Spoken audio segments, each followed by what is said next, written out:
Alright, so the next topic that we're going to go over is oxidation reduction.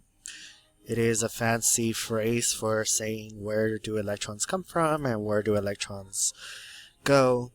There are two terms that you have to know: oxidation and reduction. Oxidation means that you are losing electrons, or something, a species, is losing electrons, and so its charge now becomes positive. So here it is. Oxidation is a loss of electrons. So when a substance is oxidized, its charge becomes positive.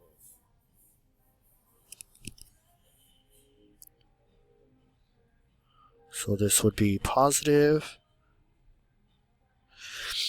And when something is reduced, it is gaining electrons, so its charge becomes negative. Remember that when you gain something, become negative. When you lose something, it become positive. So that's where the term reduction means. It means to gain electrons, but the reason why it's called reduction is because its charge is reduced. So its charge becomes negative here. Okay. So here you're gonna write negative. Okay. And if you can't memorize that, there's an acronym here that says oil rig is probably the best one. Oxidation is loss, reduction is gain. Just remember that loss means you become positive, this would be positive, and this would be negative. So reduction is gain, you become negative. Oxidation means loss, you become positive. The next slide looks a little bit scary, but it actually isn't that bad. In order to know how many electrons are transferred, how many are reduced, or who loses electrons or who gains electrons, we need to know how to assign oxidation numbers. So the first rule says atoms in their elemental form have an oxidation number of 0. What that means is that if you have a metal like aluminum and it's in its solid form, let's say, then that means that you have a lot of aluminum atoms in that sample, so they're going to be in their elemental form. Melonia, MO, is also a metal, so if you have a bunch of them, it's going to have an oxidation number of 0. If you have something that is bonded to itself, like a diatomic element, then it's going to have an oxidation number of 0 as well. So this rule, usually you have a substance that follows this first rule right here. For the second rule, if you have an ion, that's the oxidation number, the charge. So the oxidation number of this is +2. The oxidation number of this is +4. The oxidation number of this is -3. Now it gets a little bit tricky. For non-metals, they could have different number of oxidation numbers. So, for example, sulfur could have a -2 charge. It could have a -1. It could have +1, +2, +7, +8. It just depends on what it's bonded to. So the first rule you need to know is oxygen by itself has a -2 charge. But if you have an oxygen that is bonded to itself and it also has a -2 charge, then we call this a peroxide, and what we do is that we give it a -1 oxidation state. But it's very, very rare that you'll see a peroxide. Most of the time you'll see it in its independent form without two of them, like this. So you'll see it as a -2 oxidation state. The second one is hydrogen. Hydrogen could be +1. It could also be -1. It just depends what it's bonded to. So if it's bonded to a non-metal, something that's on the right side of the periodic table, it's going to be +1. If it's bonded to a metal, then it's going to have a -1 oxidation state. Okay. Fluorine and all the other halogens usually have a -1 oxidation state, but if it's combined with oxygen, it usually has a positive oxidation state. So here's an example of this rule. This is how you do it. Once you get used to it, it's not that bad, okay? So it looks a little bit complicated, but it really, really isn't that bad. So let's look at this species. This is a polyatomic ion, and we learned about polyatomic ions in the past. So I'm going to rewrite this. So we do not know the oxidation state of bromine, so we're going to put it as X. Oxygen has a -2 charge, okay? -2 charge. And this negative here is referring to the entire polyatomic ion. So I'm going to rewrite it. So Br O with a -2 charge, and there's two of them. This is X, we don't know what this is, and the entire thing has a -1 charge. So the way we solve for X is we basically do algebra. We use algebra. So I'm going to do it right here. X times 1 bromine is 1X. And then we're taking the sum plus -2 times 2 is -4. And the charge of the entire compound is the charge of the whole equation. So -1 would be here. When you solve for X, you end up getting +3. So the oxidation number of bromine is +3. Okay, so go ahead and pause and reflect on what we did here. Okay, don't worry, we're gonna have more practice with these rules. For example, right now. So again, pause and then play again when you're ready. Okay, so the next slide. The next slide is this guy. So magnesium here. Let me get my pen. Magnesium here is in solid form. It's in an elemental form, so it's going to follow the first rule. So it's going to have an oxidation number of 0. Hydrogen, so you ignore this for now. Ignore this. 2. 2, ignore the 2.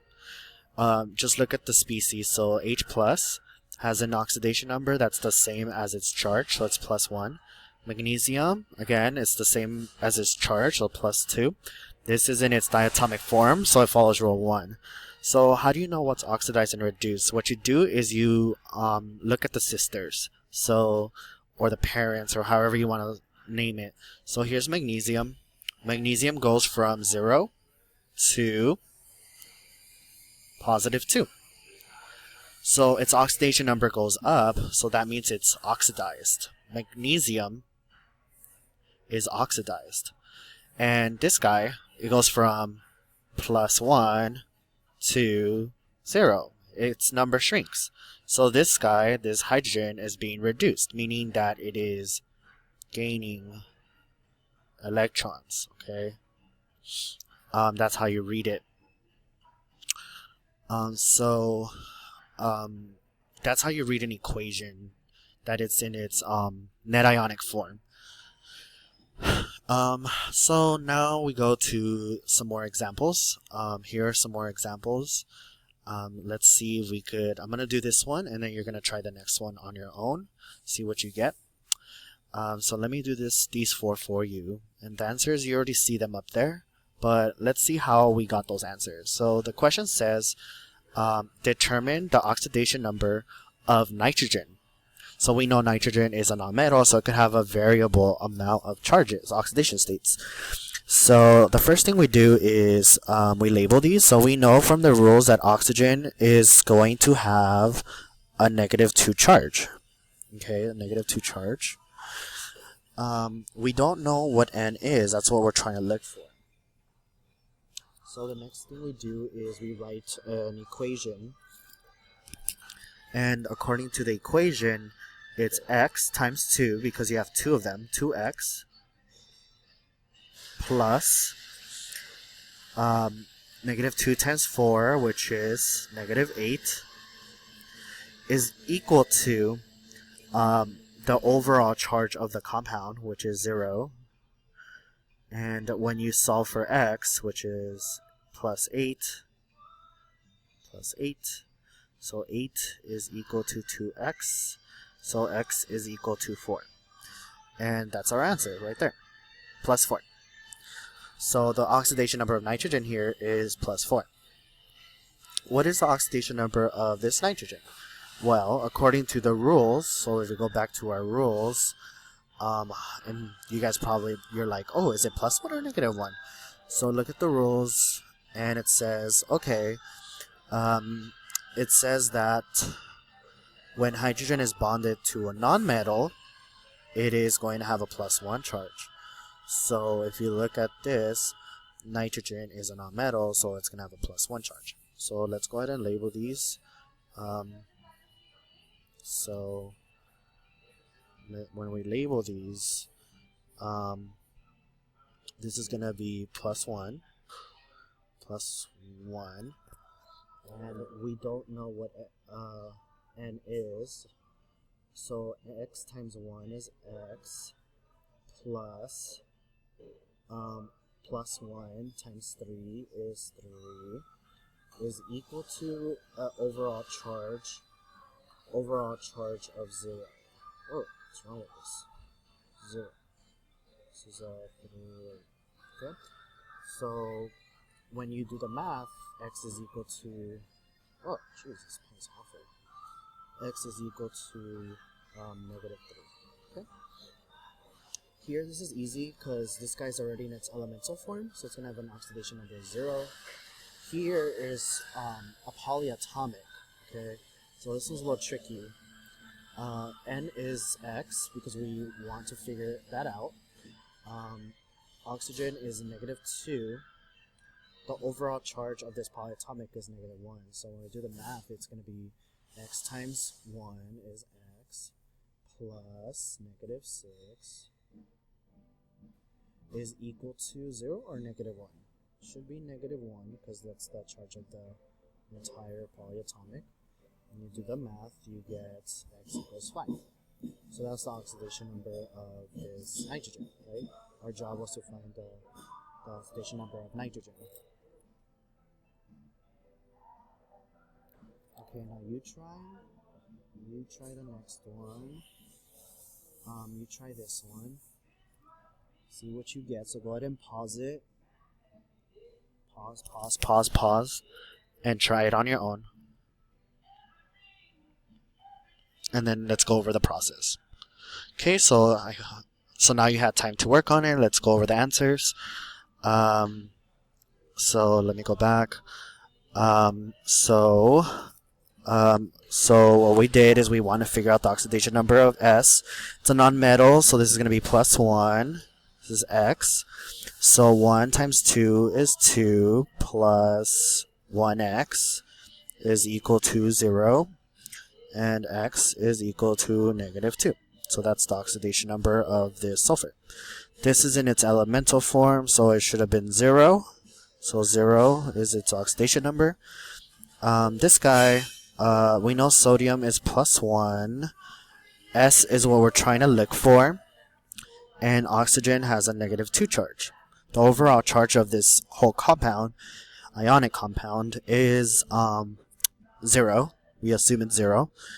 And 1 times 2 is 2 plus x minus 6 is equal to 0. So 2 plus x is equal to 6. And x is equal to 4. So that's the oxidation number of the sulfur. For this guy, we have an overall negative 2 charge because this is polyatomic. So hopefully you guys know your polyatomics. S is x. This guy is negative 2. So x minus 8 is equal to negative 2. Plus 8 means that it's going to be positive 6. Okay. So this is positive. Okay. So positive 6 would be the answer. So go ahead and go to part 2 of this podcast because my 15 minutes for this podcast are over and I need to do a new video. We're almost done.